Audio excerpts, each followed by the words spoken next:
Hello mes petits droogies, aujourd'hui review qui me tient particulièrement à cœur puisqu'on va parler du roi David Fincher. Mon metteur en scène préféré avec deux figurines, Fight Club 7. Oh là, ça c'est vraiment du lourd. Mais bon, souvenez-vous que la première règle de cette review est il est interdit de parler de cette review. Encore que. Et surtout, il faut que je réfrène mon enthousiasme, car comme le dirait si bien Tyler Durden, ce que tu possèdes finit par te posséder. N'empêche, voici quasiment les deux pièces qui m'ont motivé à démarrer ma collection. Tout d'abord avec Tyler Durden, avec le charismatique Brad Pitt, ici pour moi, dans l'apothéose de sa carrière. Le mot cool a été inventé pour lui dans ce rôle.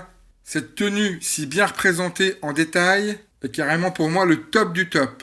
On regarde ensemble justement cette tenue si atypique, en passant par les chaussures, le bas de survêt, mais aussi cette veste si emblématique. Que dire de cette chemise improbable? Il est vrai que le visage a fait quelque peu polémique à sa sortie, n'ayant pas le niveau de réalisme annoncé à l'origine par les previews. Moi franchement, avec ses lunettes, je trouve qu'il est quand même putain de réaliste.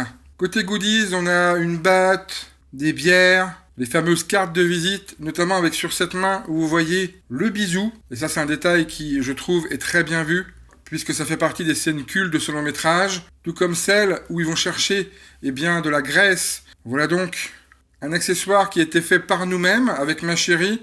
On a pris ce petit morceau de plastique, avec pour clin d'œil au film, puisqu'il s'en sert pour faire du savon, nous on a mis du gel douche à l'intérieur. Et ça permet de valoriser cette douche, qui pour moi, sinon n'était pas forcément très utile. On a aussi fabriqué ce fameux fascicule que les membres du projet KO glissent dans les avions. Merci en tout cas à la marque Blitzway pour avoir autant soigné cette icône cinématographique qui représentait mon Graal en tant que figurine et qu'en plus on m'a généreusement et gentiment offert. Côté tarif, vous voyez qu'on oscille entre 300 et 450 €. C'est pas anodin. On continue à explorer l'univers cinématographique de ce génie David Fincher. J'aurais pu d'ailleurs mettre une figurine de Michael Douglas dans The Game ou encore plus de Jesse Eisenberg dans l'excellent The Social Network. Mais bon, comment passer à côté d'un des tueurs en série ultime? D'ailleurs, c'est maintenant que je vous dis attention, spoiler. Pour découvrir cette deuxième partie de review, c'est mieux de revenir une fois que vous serez régalé avec ce polar qui a tué le polar, tant il est proche de la perfection. On va maintenant effectivement parler de John Doe, le tueur aux 7 péchés capitaux. Et on commence avec une base qu'on a fabriquée nous-mêmes, que j'ai designée, et puis qu'on a collé ensuite, car il s'agit là d'un custom total, c'est-à-dire que tous les éléments ont été pris séparément pour être assemblés. J'ai pris un plaisir certain à lui mettre des pansements sur chacun de ses doigts, car je vous rappelle que dans le film, il se coupe les extrémités pour ne pas avoir d'empreinte. Au pinceau, c'est également un exercice de style de lui mettre différents types de sang, en chercher différentes teintes de rouge. Enfin, vous pouvez voir que j'ai choisi par rapport à la scène originelle de lui laisser des manches longues que j'ai repliées, car à la base il a une chemisette. Tout ça pour cacher les jointures au niveau des coudes. Enfin, vous remarquerez que le visage est assez fidèle, même si dans le film, il a les cheveux un peu plus courts. Mais bon, ça reste un custom. Alors, encore une fois, avec ma chérie, on débute dans ce monde des figurines. Et on termine avec le fameux carton. L'image fragile étant vraiment celle issue du film avec une capture d'écran. J'ai poussé le vis à mettre une petite tache rouge en bas, vous saurez certainement pourquoi.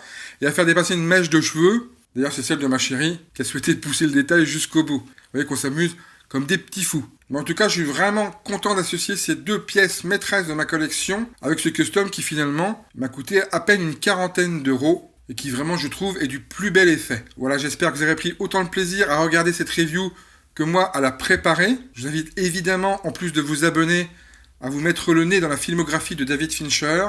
Vous ne serez forcément pas déçus. Vous savez que vous pouvez taper la cloche, également mettre un maximum de commentaires pour vous donner votre avis sur ce qu'on vient de partager ensemble. Et vous trouvez donc en fin de vidéo un lien pour aller zioter du côté de ma vidéo sur le cinéma, à savoir si c'était mieux avant, où je pose les années 90 et les années 2000. Si vous voulez savoir qui est le grand gagnant, vous n'avez plus qu'à suivre le lien. On termine en vous rappelant qu'il faut bien protéger ses figurines, car comme le dit Tyler, même la Joconde subit les outrages du temps. Ciao!